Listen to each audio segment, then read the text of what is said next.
Pretty much everyone experiences inner talk, and it's normal to talk to yourself, to include yourself in your experiences of the world and have some dialogue around events, different concepts in philosophy, or whatever it is that's going on in your life.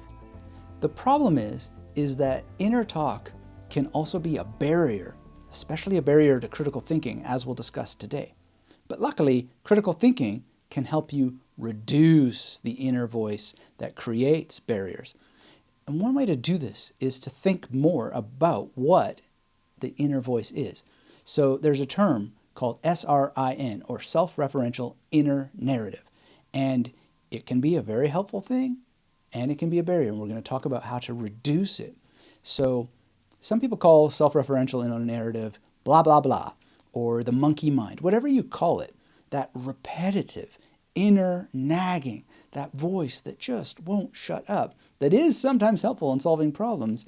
You know, if you can't think beyond your immediate self, your past, your future, your fantasy urges for an alternative present, if it's bogging you down, well, it is going to make it very difficult to think critically, to arrive at decisions, and to get more out of life. So we're going to get into this. Hit that thumbs up. Get subscribed if you're new here, if you want more on better thinking and a better memory, specifically a memory that helps you remember what to do when your monkey mind and blah, blah, blah, self-referential inner narrative is an obstacle to your ability to think better. So one of the best tactics for overcoming this self-referential inner narrative is to just start to observe it. Notice, for example, very specific things that you say. So one of the things that becomes a huge barrier is when you say things like, well, I personally don't know anyone that this has happened to, right? And it might be true. You might not personally know something, but it's not evidence of the truth of the world, how things actually work in reality. And sometimes this problem is called the person who fallacy. It's an informal logical fallacy. It's also sometimes called an anecdotal fallacy. And you may not immediately recognize this as a problem, but it is part of self-referential inner narrative where, you know, you're given some advice or something, and then you just go, I don't know anyone that's ever happened to, so it's not going to happen to me, right? Well, don't be too sure, don't be too sure, don't be too sure. Another version of this critical thinking barrier is when people say things like, I know a case where, it's like the opposite, right? I know a person. And then you use that anecdotal situation, that personal experience, as evidence of truth about the world.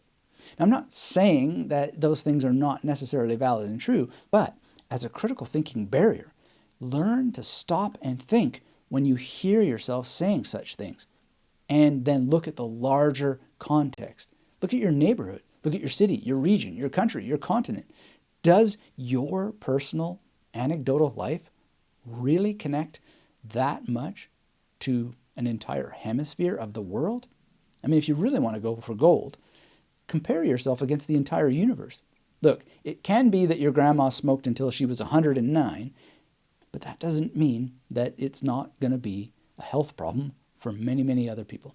Now, to a certain extent, that's a silly example, I know, but watch for these kinds of thought patterns where it's like, well, that never happened to my grandma, because it can be very, very common and very disastrous. Set a goal to improve your critical thinking, starting not just with the anecdotal fallacy, but as many fallacies as you can. Don't turn into some sort of fallacy dictator.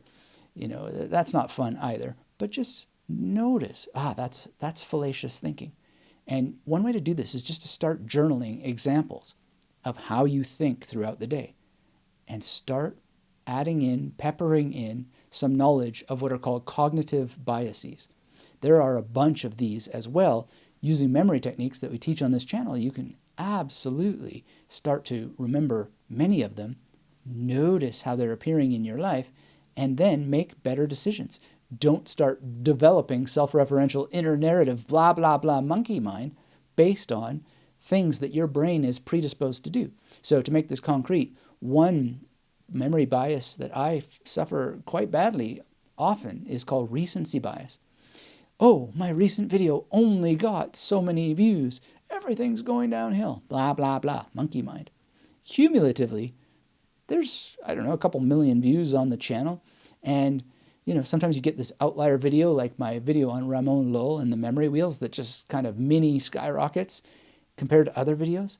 And that leads to other recency bias. Oh, if I make more videos like that, then I'll have more skyrocketing, blah, blah, blah, blah, blah, blah, blah, blah, blah. It just leads to a barrier to critical thinking because it's creating focus on a recent event rather than looking at the broad scope of the work historically. And in my case, the role of memory improvement in history at large, at the biggest scale possible. Making decisions in your life based on what happened yesterday can become a barrier. Same rule applies to investing in stocks, buying this car instead of that car. Beware of your cognitive biases. They can be a huge barrier to critical thinking. Another one is being in a hurry. Yes, we're all in a rush once in a while, often more than we'd like. But notice that being in a rush challenges your ability to think critically. It's a huge barrier. If you don't stop and think, mistakes are so much easier to make. One of my favorite tools for making sure as much as possible that I don't rush into making decisions is called the WRAP technique. This is from Dan and Chip Heath in a book called Decisive. And the WRAP technique is a simple acronym: widen your options, reality test, attain distance, prepare to fail. Sounds like it ends on a bit of a negative there, but it's just reality. Being realistic is not necessarily negative. So being prepared to fail is not stoicism, it's just common sense. And it is a tool that helps you slow down, get into the habit of not just trusting your gut. Always stress test your gut. In fact, in Decisive, Dan and Chip Heath show studies that reveal how harmful relying on gut instinct can often be. And why do we do it? Well, because we don't know enough about our cognitive biases. And one of the cognitive biases that we have is to take action. We tend to think that taking action is a good. And there's all kinds of problems in the world where people say, well, and here's a logical fallacy, a critical thinking barrier. If we don't make a change now, that means that we are incapable of change. That's not even remotely true. There's so much time on the calendar to make change in the future. So don't be in a rush to take action all the time. Slow down, and at the basic level, just use the WRAP technique. Now, how do you get yourself to remember to use the WRAP technique? Well, you need to start getting it into your procedural memory and to strengthen your prospective memory in the future. So there's a video on prospective memory on this channel. Make sure you watch it so you can strengthen that for yourself. Now, a memory palace will help, and more critical thinking skills will help as well in my upcoming cohort course, Beyond Sherlock. We're going to go through it. You can get advanced notification when the doors open by going to magneticmemorymethod.com/BY for Beyond. And just for signaling your interest, I'll be sending you an epic and exclusive tutorial called How to Think. This is material discussed nowhere else. And speaking of things that are not spoken enough and too exclusive in my view, it's scientific literacy. So many people have critical thinking barriers because they are not scientifically literate. There's young people leaving school not knowing how to evaluate scientific research. They don't know how to ask simple questions like who, what, where, when, why, and how was this study conducted, and why would the revelations in this study have anything to do with reality? Because often the conditions of the experiment are not transferable. Not only are the experiments not repeatable, but the actual findings have less and less to do with the real world. I'll give you an example. I recently read a study that said that if you eat garlic and you follow it with yogurt, your breath will not smell of garlic. Well, I can tell you, for my health, I eat a piece of garlic every single day, and I've always eaten it with yogurt. When that happens, my wife will not kiss me for the rest of the day, right? So when I go and evaluate that research, I look and I ask, how was this conducted? Who was part of it? Why were they doing it in the first place? And these kinds of critical thinking skills, they're very, very revelatory about the nature of science. And then you can ask more questions like, who the heck is funding scientific researchers to track whether garlic smells or not, no matter what you eat it with? Like, what's going on here? What kind of probabilistic thinking in their skill set is leading them to think we're going to have a better world if we can figure out how to make garlic stink less. Okay, maybe we will. Anyway, the point is, without some level of scientific literacy, we just read these news articles and we go, that's interesting, and we don't really interrogate it. We don't get into criticism of how our world is functioning. Who's funding these things? And so we want to have literacy. We want to know about sampling, generalizability, correlation, and causation. How to properly think about coincidence without falling into woo-woo notions about synchronicity, and so on. If you don't have knowledge of these things, you have more barriers in your life than you need to. So this kind of understanding can help really save a lot of trouble when you're taking advice from people. You look at those studies, you start asking questions, and you get deeply involved in being a scientific thinker yourself. Another issue we don't discuss enough, and it's getting more and more problematic all the time, is related to being in a hurry, which is exhaustion. Not enough people are getting enough rest, and not being well rested destroys your decision-making ability. Sleep and memory go together, and we need to remember to think critically in the first place, something we're less likely to do if we do not privilege our rest. And perhaps most challenging of all, and all these things weave together, they can be independently problematic or cumulatively problematic, which is a lack of communication skills. So, communication is not just a two-way street. It is a complex network of freeways, highways, cul-de-sacs, dead ends, all kinds of alleys, and who knows what else metaphors you want to shove in there. You need to be able to communicate with many different kinds of people, and you need to do it well, and you need to have a vocabulary and an understanding of how that the vocabulary in your mind may not be in the minds of others. But you also have to have the courage of your convictions and not take shortcuts by dumbing things down, avoiding using big words just because you're exhausted. You're constantly explaining yourself and you're tired of doing it. Well, sorry, not sorry, but being a good citizen requires explaining yourself endlessly. That's the gig. So keep yourself fit, keep yourself well rested, learn to communicate better, and learn to live as the superhero of repetition, because you're going to do a lot of it. And another critical thinking barrier is fear of failure. So many people are afraid to make mistakes, so afraid they never open their mouths when they've got valuable things to say, ideas that are on their minds that would make a difference if they would open their mouths. Take action. Critical thinking is itself an action. And you need to hear yourself think out loud. You need to reflect on the reactions of the people who receive your ideas after you express them.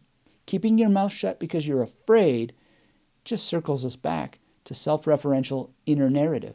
Blah, blah, blah. I'm afraid, right? That's your ego messing with you. You're overly protective of yourself because you're stuck in a self-referential loop. Getting past this comes down to basically recognizing the issue, committing to getting past it, setting a plan for where and when you're going to start taking risks. And a quick win can be to join a debate club. And this gives you meeting deadlines, specific topics for which you need to be prepared, and the opportunity to practice.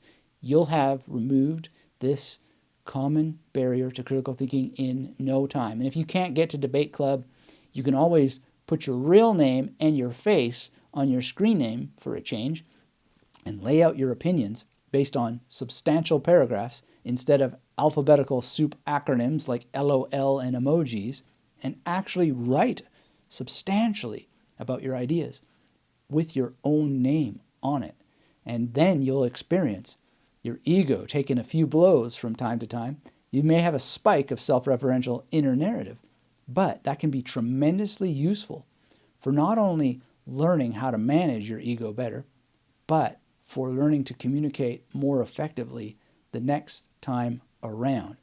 I remember somebody citing to me the host of a podcast that focuses, or the host of the podcast is an expert in love and sexuality. And in our little debate online, I said, you might want to use philosophy a little bit better if you're going to cite that particular expert. and he was just like, blah, blah, blah, blah, blah, and all this stuff. And he got offended that I would talk about love and sexuality. But that is what the expert did. And I pointed out to that person, the word philosophy has love in it itself. And he actually had the grace to come back and say, well, you got me there. And I had him from the beginning, quite frankly, but that might be my ego messing with me. But at the end of the day, I just have admiration that he was able to call a spade when the spade came crashing down and say, yes, you did get me there. So I don't know if that person uses their real name or their real face or not, but I've certainly felt the sting of saying something stupid in public and having to face my self-referential inner narrative, and it has taught me to perform better. And because I have my name there and my face, the stakes are high. And, it leads you to having the positive part of critical thinking barriers. I'm not going to say that because I do use my real name and my face and so forth. So it's a win-win down the line. And so I would suggest that if you really want to work on getting critical thinking barriers out of your life, don't get rid of all critical thinking barriers. Sometimes they are useful because you have real stakes in what you're doing in the public square. So learn your fallacies, learn about cognitive biases, improve your scientific literacy, start practicing your communication skills, and you can do so now by sharing your comments below. And if you ever spot me suffering from issues in my thinking, please let me know, because I too always want to improve.